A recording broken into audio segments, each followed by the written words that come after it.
பேசுறா உங்க எல்லா சார்பும் ஃபர்ஸ்ட் கிளாஸால ஹானர் பண்ணிடுறேன்.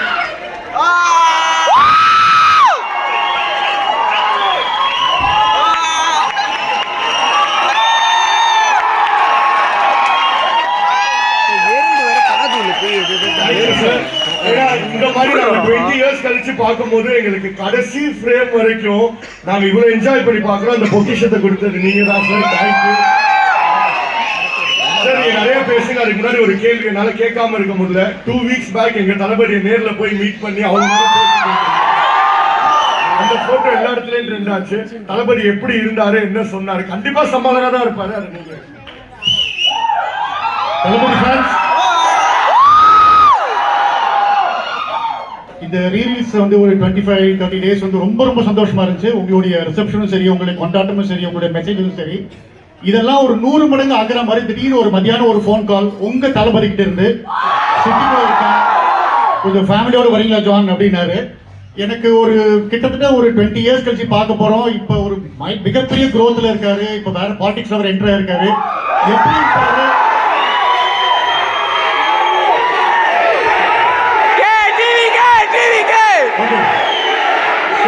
ஒரு சின்ன தயக்கத்தோட தான் வந்து உடனே சன்னியும் டாக்டரையும் கூட்டு போனேன்.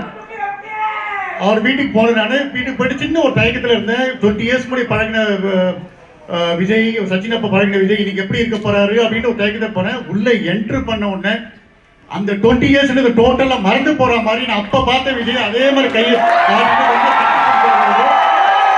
அதோட உச்சகட்டமா வந்து ஷேக்கன் பண்ண போய் கையிலையும் வந்து கட்டி பிடிச்சி, டாக்டரையும் கட்டி பிடிச்சி 20 வருஷமா எப்படி இருந்தாரோ அதே மாதிரி தான் இருந்தாரு. உங்க விஜய் எப்பவுமே அப்படிதான் இருப்பார்.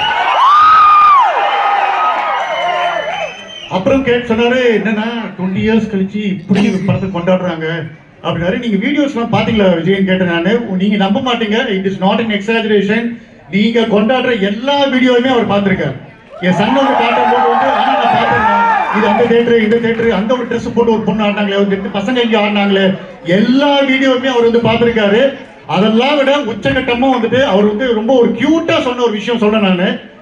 அண்ணா அது என்னன்னா, அந்த கமலா தேட்டர்ல நம்ம விஷ்ணு வந்து இந்த கிளாக்ல இந்த குக்கு வெளியே வந்துட்டு போற மாதிரி வந்து அப்பதான் வெளியே வந்து வைப் பண்றாங்க. என் பையனும் பொண்ணு இங்க சாட்சி அங்க இருக்கிறாங்க. ரொம்ப ரொம்ப கியூட்டா இருந்துச்சு விஷ்ணு பத்தி சொல்லும் போது. ஸோ அந்த அளவுக்கு வந்து அவர் ஃபேன்ஸ் அவர் கொண்டாடுறது தினம் தினம் இன்னைக்கும் பார்த்துட்டு இருக்காரு, அப்டேட்டா இருக்காரு. உங்க எல்லா சார்பில் நானும் ஒரு தளபதி ஃபேனா வச்ச ரிக்வெஸ்ட், விஜய் நீங்க பாலிடிக்ஸ் போனாலும் அட்லீஸ்ட் 2 வருஷத்துல ஒரு படம் பண்ணுங்க அப்படின்னா ஒரு சிரிப்பு சிரிச்சாரு. நிச்சயமா அந்த சிரிப்பு உங்க எல்லாரும் சந்தோஷப்பட்ட சிரிப்பா இருக்கும். Thank you sir. அப்படி அண்ணன் நடிக்கிறாருன்னா சச்சின் 2க்கு அதோட என்னங்க சந்தோஷம் இருக்கு. ஒன்றும் இல்லை, எனக்கு விஜய்கிட்ட நான் வந்து பேசணும்னு சொன்னேன் நான். விஜய் நம்ம அந்த வாடி வாடி சிடி சாங் வந்து 4 நாள் விக்டோரியா ஹாலில் எடுத்தோம் நாங்கள். 4 நாள். பட் இங்கே தேட்டரில் போடும்போது அவர் ஆடின வைப்புக்கு அதே வைப்புக்கு வந்துட்டு 2 வாட்டி எப்படி உங்களால் ஆட முடியுது அப்படின்னா டெஃபினட்டா அவர் தளபதியோடைய ஒரு பிரசன்ஸ் தான் அது. ஸோ அதான் சொல்லிட்டு இருந்தேன். ஆமாண்ணா நானும் பார்த்தேன்னா ஒன் மோர் போட்டு அதே வைபிள் ஆடுறாங்களே எப்படி அப்படின்னா ஒன் அண்ட் ஒன்லி ரீசன் வந்து தளபதி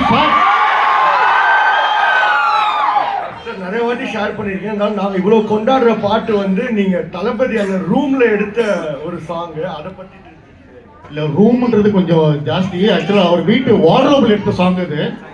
நானு தேவிஸ்ரீ பிரசாத் எல்லாம் போனப்ப பாத்தீங்கன்னா திடீர்னு அவரது வேற யாராவது பாடினா நல்லா இருக்கும், ரொம்ப எனர்ஜி தேவைப்படுதில்ல அப்படின்னாரு. ஏங்க அந்த எனர்ஜி நீங்க எல்லாம் எப்படி இது உங்க வாய்ஸுக்கு தானே வந்து வைப் பண்ண போறாங்க அப்படின்றாரு.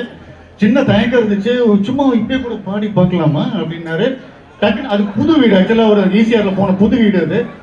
தேவி கேட்டாப்புல, சார் இங்கே ஏதாவது பெட்ரூம் மாதிரி இருக்குமா அப்படின்னாரு. பெட்ரூம்ன்றது ஒரு பர்சனல் இடம் அது. அதோ இருக்கு அப்படின்னாரு. இந்த வார்ட்ரோப் நான் பார்க்க முடியுமா அப்படின்னாரு. அவர் முடியும்னு சொல்றதுக்கு முடியும் வார்ட்ரோப்பை திறந்து துணியெல்லாம் வெளியெடுத்து போட்டாரு. போட்டுட்டு இந்த குவில்ட்டை யூஸ் பண்ணிக்க முடியுமா அப்படின்னாரு.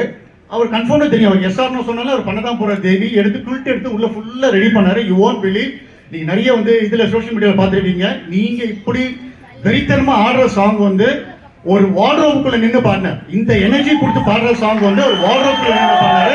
That is because the way he loves his fans. ஃபேன்ஸ்க்காக பண்ணுது. அங்கே நீங்க ஒரு கிவ் அண்ட் டேக் ஒரு எனர்ஜி தான். அவருக்கு நீங்க கொடுக்குற எனர்ஜி, அவர் உங்களுக்கு கொடுக்குற எனர்ஜி அது. சார் தளபதியோட எல்லா படமும் எங்களுக்கு ஃபேவரட், முக்கியமா சச்சின்லாம் எங்களுக்கு மோஸ்ட் ஃபேவரட்.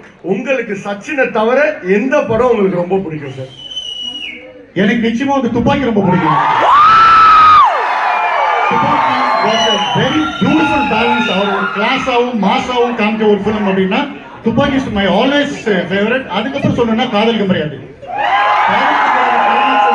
ஒரு 1000 வாட்டி பார்த்துருப்பேன். எப்போ எனக்கு போர் அடிச்சாலும் அவன் பார்க்குற கிளைமேக்ஸ்ல காதல் மாதிரி கிளைமேக்ஸ் இது ரெண்டு என்னோட மோஸ்ட் தளபதியோட ஃபேவரட் ஃபிலிம். தேங்க்யூ சார், நீங்க எங்க தியேட்டருக்கு வந்தது மீன்ஸ் அதான். Thank you so much, love you always sir. உங்க எல்லார் சார்பாகவும் தளபதிக்கு அட்வான்ஸ் பர்த்டே விஷஸ். கண்டிப்பா ஜூன் 22 பர்த்டே. அவர் எப்பவுமே ஒரு 18 வயசு பையன் மாதிரி தான் இருக்காரு. வயசு ஏறா கம்மியாகுதான்னு தெரியல சார். உங்களுக்கு ரொம்ப ஃபேவரட் துப்பாக்கி, நீங்க எங்களுக்கு ரொம்ப பிடிக்கும். கண்டிப்பா ஜூன் 22 எத்தனை படம் பண்ண முடியுமோ கண்டிப்பா நாங்க ரீரிலீஸ் பண்றோம். கண்டிப்பா சச்சின் ஒரு ஷோ போடுவோம், துப்பாக்கி ட்ரை பண்றோம், கத்தி ஒரு ஷோ போடுறோம், நர்சல் ஒரு ஷோ போடுறோம். போன வருஷம் வந்து 8 ஷோவுமே 8 தளபதி என்ன படம் போட்டோம். இந்த வருஷமும் வாய்ப்பு கிடைச்சா நிச்சயமா 8 வேற வேற படம் போடுறோம் பர்த்டே அன்னைக்கு. Thank you, love you all, thank you so much, thank you.